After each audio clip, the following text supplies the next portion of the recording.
নমস্কার বন্ধুরা, মৌস ফ্যাশনে তোমাদের সকলকে স্বাগত জানাই। আশা করি তোমরা সকলেই ভালো আছো। তো চলো আজকের ভিডিও স্টার্ট করা যাক। আর আজকের ভিডিওটা বন্ধুরা জুতোর বক্স সংক্রান্ত। আমরা যখন নতুন জুতো কিনে আনি তো জুতোগুলোকে তো হয়তো শু র্যাকে রেখে দিই আর এই বক্সগুলোকে ফেলে দিই। তোমরা কি করো? এই ফাঁকা বক্সগুলোকে কি রেখে দাও না ফেলে দাও? আমরা বেশিরভাগ সবাই কিন্তু ফেলেই দিই, কারণ এই বক্সে করে যদি জুতোগুলো রাখা হয় তাহলে দেখবে এর মধ্যে কিন্তু আরশোলা বাসা করে বা হয়তো টিকটিকি ঢুকে নোংরা করে দেয়, জুতোগুলোও নোংরা হয়ে যায়। তো আমরা কি করি, শু র্যাকে জুতোগুলো রেখে বক্সগুলোকে কিন্তু ফেলেই দিই। তবে আজকের ভিডিওটা দেখার পর আশা করি তোমরা দুটো একটা জুতোর বক্স নিশ্চয়ই রেখে দেবে, কারণ ভিডিওটা কিন্তু দুর্দান্ত হতে চলেছে। তো প্রথমেই দেখো বন্ধুরা, আমি বক্সটাকে পুরোই খুলে নিচ্ছি। এখানে যদি তোমাদের কাছে জুতোর বক্স না থাকে, এই ধরনের অন্য কোনো কিছুর বক্স থাকলেও সেটা তোমরা নিতে পারো। তবে বক্সটা অবশ্যই যেন একটু মোটা ধরনের হয়, একদম পাতলা কাগজের যে বক্সগুলো হয় সেটা নিলে কিন্তু কাজটা ভালো হবে না। তো যাই হোক, দেখো বক্সটাকে খুলে আমি এরকম একটা স্টিলের প্লেট এর উপরে বসিয়ে দিয়েছি, আর তারপরে একটা ছুরি দিয়ে চারপাশ থেকে একটা দাগ দিয়ে দিচ্ছি। তোমরা চাইলে একটা পেন দিয়েও কিন্তু প্লেটটার চারিপাশে একটা দাগ দিয়ে নিতে পারো। তো এবার প্লেটটা তুলে নিলাম, ঠিক যেমনভাবে একটা রাউন্ড শেপ দিয়েছিলাম তো সেইভাবে কাঁচি দিয়ে কেটে দেখো আমি একটা টুকরো বের করে নিয়েছি। এবার ওই টুকরোটার মাপ অনুযায়ী কিন্তু আমরা আর একটা টুকরো বের করে নেবো। এরকম একটা বক্স থেকে দুটো টুকরো কিন্তু সহজেই বেরিয়ে যাবে। তো এখানে দেখো আমার দুটো টুকরোই কেটে নেওয়া হয়ে গেছে। তো বন্ধুরা দেখো এবার কি করতে হবে, এই টুকরোটার সাইড থেকে আমি কিছুটা অংশ একটু ভাঁজ করে কাঁচি দিয়ে কেটে নিচ্ছি।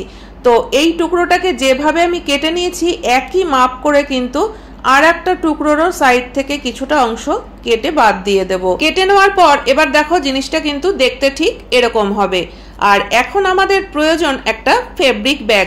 তো এগুলো কিন্তু অনেক সময় আমরা ফেলে দিই। তো এরকমই একটা লাল রঙের ফেব্রিক ব্যাগ আমি নিয়ে নিয়েছি, আর এই ব্যাগটার মধ্যে একটা টুকরো আমি দিয়ে দিলাম। এবার এটার মাপ করে কিন্তু এই ফেব্রিক ব্যাগটাকে কেটে নিতে হবে। তো একদম কিন্তু ছোট করে ফেললে হবে না, যা মাপ তার থেকে কিন্তু অন্তত হাফ ইঞ্চি করে একটু বড় রাখতে হবে। তো আমি মোটামুটি আন্দাজ মতো কেটে নিয়েছি। আর বন্ধুরা এবার কিন্তু একটু আঠা নিয়ে নিতে হবে। তো বক্সের টুকরোটার মধ্যে আঠাটাকে আমি ভালো করে লাগিয়ে দিলাম, আর তারপরে ফেব্রিক ব্যাগটাকে আমি টেনে টেনে এর মধ্যে আটকে দিচ্ছি আঠা দিয়ে। তো যদি দেখো যে আঠাটা একটু কম হচ্ছে তাহলে সেই সব জায়গায় কিন্তু আরেকটু বেশি করে আঠা লাগিয়ে দিতে হবে, যাতে কোনোভাবে খুলে না যায়। তো এবার আমি এই টুকরোটাকে একটু রেখে দেবো যাতে আঠাটা ভালোভাবে শুকিয়ে যায়। জুতোর বক্সের আর একটা যে টুকরো কেটে নিয়েছিলাম সেটার মধ্যে কিন্তু আমি আর ফেব্রিক ব্যাগ লাগাইনি, কারণ কালারটা দেখতে বেশ ভালো লাগছে। তো আমি দু কালারেরই রাখলাম। আর এবার এখানে আমি আর একটা সাদা রঙের ফেব্রিক ব্যাগ নিয়ে নিয়েছি। তোমরা কিন্তু চাইলে অন্য কোনো কালারেরও নিতে পারো, আমি আমার পছন্দ মতো নিলাম। আর এবার ব্যাগটাকে পুরোটাই আমি কেটে খুলে ফেলেছিলাম, তারপরে ঠিক মাঝ বরাবর লম্বা করে আমি একটা বড় টুকরো কেটে নেব। তো দেখো এখান থেকে আমি একটা বড় টুকরো কেটে নিয়েছি। তোমরা কিন্তু ফেব্রিক ব্যাগের জায়গায় সুতির কাপড়ও ব্যবহার করতে পারো। তো এখান থেকে আমি ফেব্রিক ব্যাগের যে টুকরোটা বের করে নিয়েছিলাম এর একটা ফোল্ড করে নিয়েছি মাঝখান থেকে, তারপরে যে খোলা মুখটা ছিল সেখান থেকে কিন্তু আমি সেলাই করে নিয়েছি। আর এবার সুতো ধরে টানলেই দেখো কত সুন্দর একটা কুচি কুচি মতো হয়ে যাচ্ছে। তো এই জিনিসটাকে কিন্তু অবশ্যই তৈরি করে নিতে হবে। আর এদিকে কিন্তু বন্ধুরা এর আঠাটাও শুকিয়ে গেছে। তো এবার আমি এর উপর থেকেও কিন্তু আবার একটু বেশি করে আঠা লাগিয়ে নিচ্ছি, কারণ এই যে আমরা একটা কুচি করে রেখেছি তো সেটাকে কিন্তু এর মধ্যে আমরা সেট করব।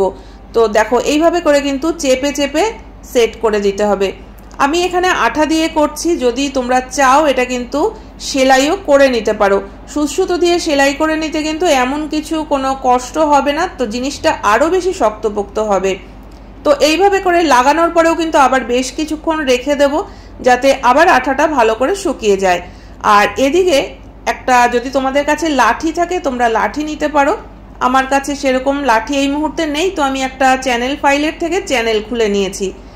আর একইভাবে কিন্তু ফেব্রিক ব্যাগের একটা টুকরো কেটে নিয়ে এই চ্যানেলটার মধ্যেই আঠা দিয়ে একটা ফেব্রিক ব্যাগের টুকরোই আমি লাগিয়ে দিলাম।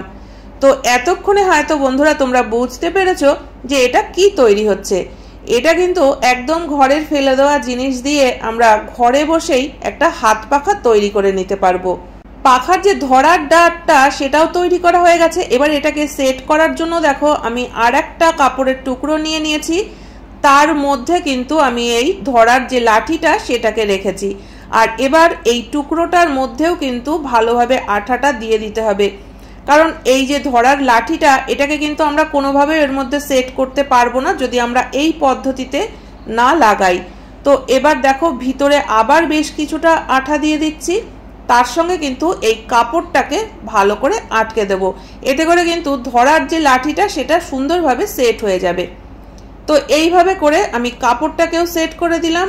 আর এবার আমরা আগে যে আরেকটা টুকরো রেডি করে রেখেছিলাম তার মধ্যেও এবার বেশ কিছুটা আঠা দিয়ে উপর থেকে এইভাবে লাগিয়ে দেব। তো এইভাবে করে একটু চেপে দিয়ে কিন্তু আবার বেশ কিছুক্ষণ রেখে দিতে হবে যাতে আঠাগুলো ভালোভাবে শুকিয়ে যায়। যতক্ষণ ভালোভাবে না শুকিয়ে যাচ্ছে ততক্ষণ কিন্তু এটা ইউজ করা যাবে না। তো বন্ধুরা এখানে আমি আরো একটা কাজ করে নিচ্ছি যাতে লাঠিটা কোনোভাবেও খুলে না যায় হাওয়া খাওয়ার সময়। তো সেই কারণে আমি এখানে সুতো দিয়ে এইটাকে ভালো করে একটু সেলাই করে নিচ্ছি।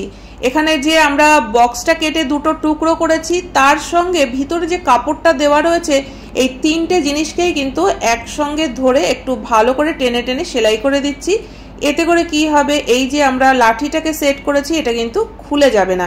অনেক সময় কিন্তু বাচ্চাদের হাতের কাজ করতে দেয়, পাখা বানাতে দেয়, তো সেই সময় কিন্তু আমরা খুবই সমস্যায় পড়ে যাই যে কিভাবে পাখাটা বানাবো। এই পদ্ধতি জানা থাকলে তোমরা কিন্তু ঘরেই বানিয়ে দিতে পারবে। আর দেখো আমি পাখার দুটো পাশে দু রকম কালার রেখেছি, তোমরা চাইলে কিন্তু একরকমও রাখতে পারো। সাদার সঙ্গে নীল এটাও কিন্তু দেখতে বেশ ভালো লাগছে, আর অপর দিকে লালের সঙ্গে সাদা রেখেছি। আমার দুটো পিঠই কিন্তু ভালো লাগছে দেখতে। আর এবার এটাকে আরেকটু ডেকোরেট করার জন্য আমি এখানে জরির একটা ফুল তৈরি করে নিয়েছি, এরকম কিন্তু কিনতেও পাওয়া যায়। একটু আঠা লাগিয়ে আমি এখানে ফুলটাকে লাগিয়ে দিচ্ছি। চাইলে তোমরা এটা সেলাইও করে নিতে পারো, তাহলে আর উঠে যাওয়ার কোনো রকম সম্ভাবনা থাকবে না। তো দেখো কত সুন্দর একটা পাখা কিন্তু তৈরি হয়ে গেল। হয়তো 15 মিনিট টাইম লেগেছে বা একটু পরিশ্রম করতে হয়েছে, কিন্তু নিজে হাতে করে একটা জিনিস তৈরি করলে কিন্তু তার আনন্দ অনেক বেশি হয়। আশা করি বন্ধুরা ভিডিওটা তোমাদের সকলেরই ভালো লেগেছে। যদি ভালো লেগে থাকে তাহলে অবশ্যই লাইক কমেন্ট করো, চ্যানেলটিকে সাবস্ক্রাইব করে পাশে থাকা বেল আইকনটাও অবশ্যই প্রেস করে দিও। আর যদি তোমাদের ভিডিওটা খুব বেশি ভালো লেগে থাকে তাহলে অবশ্যই কিন্তু ফ্রেন্ডস ফ্যামিলির সঙ্গে শেয়ার করে দিও। তো বন্ধুরা আজকের মতো ভিডিও এখানেই শেষ করছি, দেখা হচ্ছে নতুন ভিডিওতে।